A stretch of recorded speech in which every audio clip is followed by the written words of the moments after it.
係呢幾年，自由工作者呢個職業越嚟越流行，唔少嘅人都想藉住呢個行業嘅特點到唔同嘅地方旅行同做嘢，但係佢哋到底要點樣交稅呢？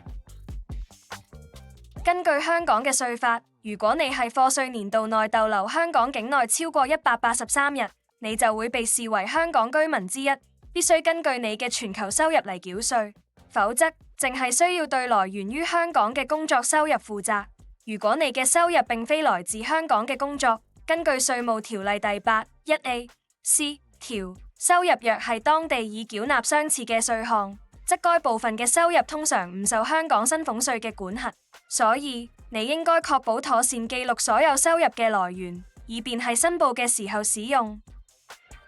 作為自由職業者，你需了解跨國賺取收入的稅收義務。不同國家的稅制和規定均可能影響你的納稅責任，特別是當你在海外提供服務或擁有海外客戶時，應注意各地的稅收法律及可能的豁免，以確保納稅合規。